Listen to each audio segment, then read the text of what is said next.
adopting renewable energy is the greatest thing that people can do to give themselves power. Whoever controls your energy controls your destiny.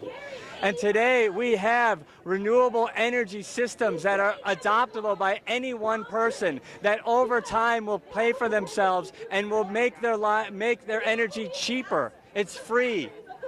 And that's ready to go today. And so either our leaders are going to get it and adopt it, or people are going to adopt it on their own. Don't forget, in 2008, you had a guy ran for president. He said climate change is real. He said it's caused by humans. He said cap and trade will fix it and it'll create jobs. You know who that was? It was John McCain. That was John McCain's position on climate change 6 years ago. All right, here we are in New York City. It's a historical event. The march is about to start. Behind me, almost 100,000 people is gathered here from all over the world just to have their voice heard about climate change, global warming, livestock. Why people is not talking about livestock? Why politicians are not taking that topic seriously? You keep watching on A Latino Show. Livestock? You need 3 or 4 hours for me to talk about livestock. What is your input on livestock? I'm not going to talk in detail about it because I'm here as a UN climate envoy and as an elder globally, not so much for my own country. Okay, thank you. Livestock? Well, we don't have any, we're in the city, we don't have very limited input. That's more of an issue that the state legislature deals with. Upstate New York has a lot of farms, but that's an issue that locally we don't have any oversight over. Thank you very much.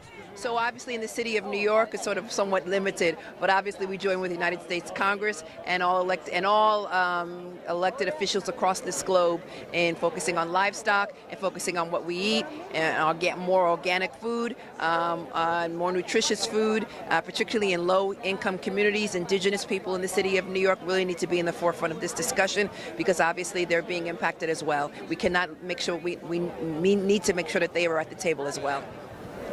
Why the politicians are not talking about the main cause of global warming, which is livestock?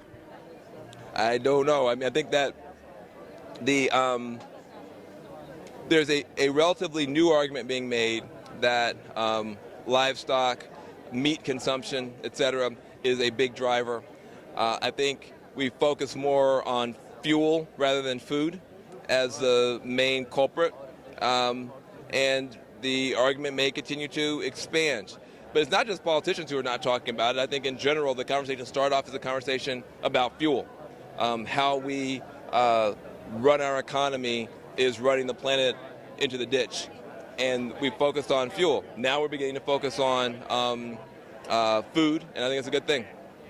You think that that's the reason why is not too much concentration on that is because there is no money involved, so the politicians are not interested in something that doesn't have any gain on it, like they can multiply $1 to another. You know, you're smarter than I am. That's more sophisticated analysis than I have available to me. I think that the politicians focus on what the people focus on. The people have focused on oil and coal and that kind of stuff, and solar and wind as alternatives, and that's where the politicians follow the people. So the people's movements haven't focused so much on the food aspect. If the people start talking about the food, the leaders will too. There's a great movie out now called Cowspiracy that my friend Will Potter is in that talks a lot about that. And it's something that everyone knows, but very few people are talking about. Why politicians are not talking about that? Well, because, okay, well, when it comes to meat consumption, politics becomes very, very tricky because even in the Galapagos, like a lot of the community is beef cattle farmers. A lot of the community are people that raise chickens or other livestock. And how are you going to tell them that like they're ruining the planet? How are you going to tell them that their whole way of life needs to change if we're going to have like a future for children? And that's in a tiny little, that's just a small microcosm of what the politics can be like. Imagine that with like all of the money of McDonald's behind it. Imagine that with lobbyist money behind that. Imagine that with all of the corporations that are behind the senators that are currently in Congress right now. All of that factory farm money that are making those senators millionaires. Imagine how complicated that would be to try to get change on that scope. That's the reason why politicians are not talking about livestock, because they will lose a lot of money. There's a lot of reasons. I mean, are you talking about the global warming impacts of livestock? Or are you talking about factory farming? Or are you talking about GMOs? Or it's a big issue. Thank you very much. I do think that we need to change the food culture.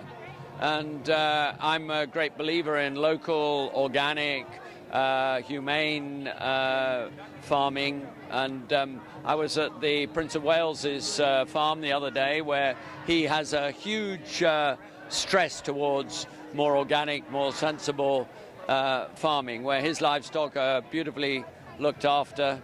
And I think I'm very, very wary about the move towards factory farming, about trucking food across our nations, about flying it across the world. Local is the answer. As a parent, I'm worried about what this city is going to look like 50 years from now when my kids are raising families. And I think we have to recognize that it's in our hands. We got to hold these corporations accountable. We got to have a green energy plan, and we got to have it right now. And enough is enough. We've got to be angry, we've got to be vigilant, and we've got to work very hard. This is the enemy. This is who you're marching against. This is the enemy. Where they want people to be dumb. Use your iPhone, use your iPad, look at a screen all the time. Be dumb. Don't get educated. That's what they want. This is the enemy, the corporate states of America. I pledge allegiance to the flag of the corporate states of America and to the fascists for which they stand.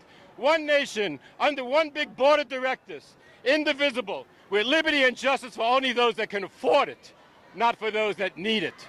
Thank you. Why are you out here? Thank you. Everybody's talking about it.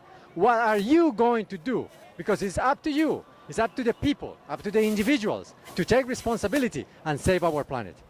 You keep watching on Aladino Show.